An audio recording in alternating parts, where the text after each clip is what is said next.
Jeff, where does the truth lie? In between, or are they both correct in some way?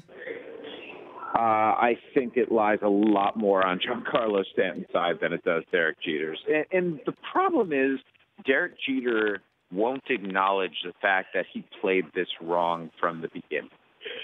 When a guy like Giancarlo Stanton has a no-trade clause, it's something that hangs over every transactional possibility there is. And Derek Jeter, I think, could have really smoothed this over and made this process a whole lot easier if at the beginning he had called up Giancarlo Stanton and said, listen, this is where we're at.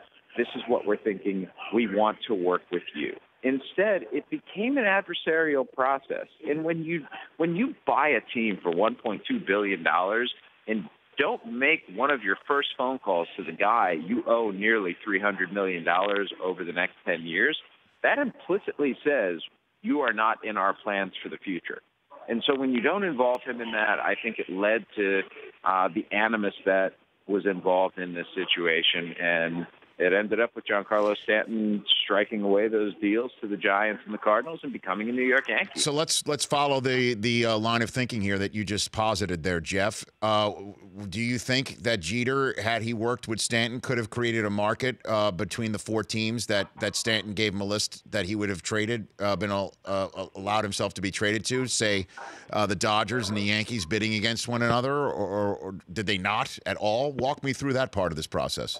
Well, let's put it this way. I think what ended up happening is because Jeter went out immediately and started talking to the four teams that Stanton wanted to go to potentially, those teams knew that there was no leverage that they could wield in that situation. Those teams saw that, okay, if the Marlins right now do want to get rid of him, they have no compelling reason to ask for something small. But when Giancarlo Stanton rejected the Giants and Cardinals, that gave the opportunity to the Yankees to say, okay, well, we know that you are up a creek without a paddle right now, and that we're going to be able not to offer Estevan Florial, not to offer Chance Adams, not to offer Clint Frazier, but to offer a much lesser prospect. And that is ultimately what happened. And you know what? Jorge Guzman may be a really good pitcher in the long run. He throws extremely hard, but he's also a 22-year-old who hasn't pitched above short season A ball. And Jose Devers, maybe he fills out a little bit and becomes a real shortstop. But the idea that you're trading an MVP and getting that little back, aside from salary relief, really shows where the Marlins' thinking was in this situation. And here's one thing. I don't blame Derek Jeter one bit for trading Giancarlo Stanton. I think that actually is the right move for where the Marlins are. But if you're going to start tearing it down by trading Stanton and by trading Gordon, you need to trade Marcell Ozuna, you need to trade Christian Yelich, you need to even consider trading JT Realmuto. And you need to really burn this thing to the ground. And I'm curious to see what happens with the Marlins over the next few years, because it's going to get ugly, it's going to get lean, but if they can buy down some of that debt that they have with these low payrolls and potentially stock up on prospects, all of a sudden you've got a future that looks a little bit better. I'd just like to see Derek Jeter, if not acknowledge the fact that he might have made a mistake or misplayed this, then at least in the future say, hey, it was early on in my job, I didn't quite understand the circumstances of the situation. I now know better. And that's why I'm not judging Derek Jeter long-term at this point. But the short-term, Rich, has been as ugly as it can get. Jeff Passan of Yahoo Sports joining me here on the Rich Eisen Show. Let's get to the larger picture then. If baseball is having a renaissance in the following, okay? Cubs break their jinx and their streak, and they finally win. But you also have the Astros and the Royals winning the World Series, along with the Giants in the last couple of years, right? And why would baseball, want to have as a narrative a team that is just selling everything off? Why would they allow a team to be purchased when they clearly are they're apparently looking for, I read on your site, on your article, $250,000 maybe of more funding. Why would baseball allow quarter of a billion quarter of a billion, more right? funding. Quarter of a billion dollars. Why would they allow this trade to go through? Period. If they knew that the person who's buying it potentially is going to burn it down to the ground to try and make their money back. Why would baseball go through with this? I think there are two answers to that question. The first, we need to look back at what Major League Baseball's motivations were here. Jeffrey Loria was the worst owner in baseball for a long time, and that's saying something when Frank McCourt was an owner in Major League Baseball as well. Okay. And I think I think Major League Baseball saw Derek Jeter as this paragon of virtue and somebody who has been successful in all walks of life and who survived New York for 20 years with nary a bad word being said about him. And their calculus was that if Derek Jeter can be an owner of this team, he's going to bring a measure of class, respectability, and just altogether competence otherwise that they haven't had there in a long time. And that's what has shaken officials at MLB right now. They're looking at this and they're saying to themselves, what the hell have we gotten into? Jorge Mas was there to buy the Marlins. He's a guy who is a Miami native, who has ties in the community, who really could have repaired the relationships that inside of Miami have just been torched by Loria. But Jorge Mas also saw something, and that was the Marlins books, and their financials are an absolute disaster.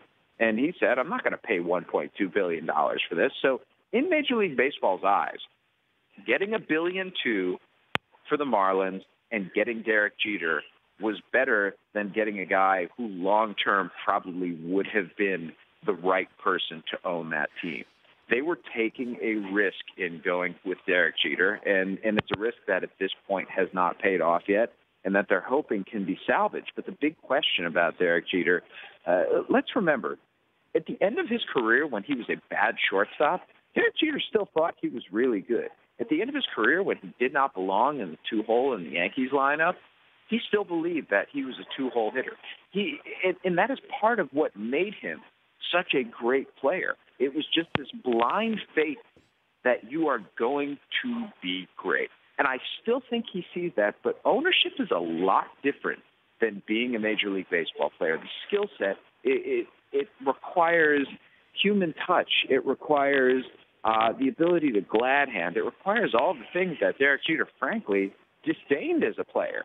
So he needs to learn that. He needs to acknowledge that, yes, maybe this has been a little bit overwhelming at the beginning, but there's room to learn, to grow, and to become the type of owner that I think he's capable of being. So then the last question for you, Jeff Passan of Yahoo Sports calling in from the winter meetings, is now baseball is left with the narrative, the old narrative, which blows up the narrative that they have been so good at broadcasting that the mid-market teams have a shot. Now you've got the rich getting richer with Giancarlo Stanton, but you do take a look at the roster, and the reason why they're able to pay him all that money and put him in there is they have all these young players that haven't had to get their big, large contracts yet. I mean, they've really grown from the grassroots up very well with a ton of prospects. What are the next Yankee moves?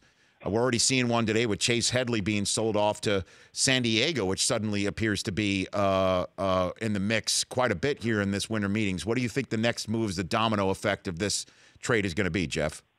You know, it opens up a lot of possibilities for them because they want to get under the luxury tax this season, and there's a big reason for that. Right now, they're paying upward of 50 cents on the dollar for every dollar they're over the luxury tax threshold.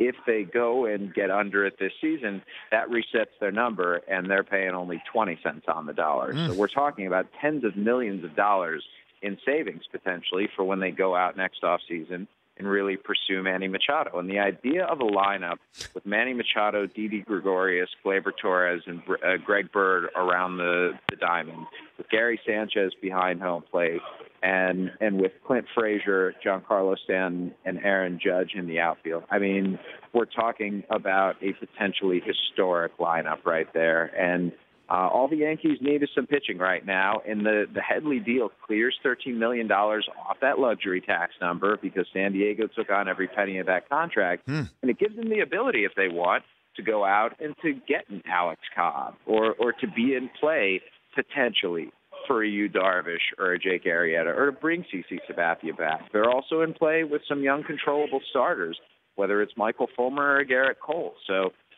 they have a lot of irons in the fire right now, and they're probably World Series favorites for a reason at this point. And that's not selling the Astros short. That's not selling the Cubs or the Dodgers short.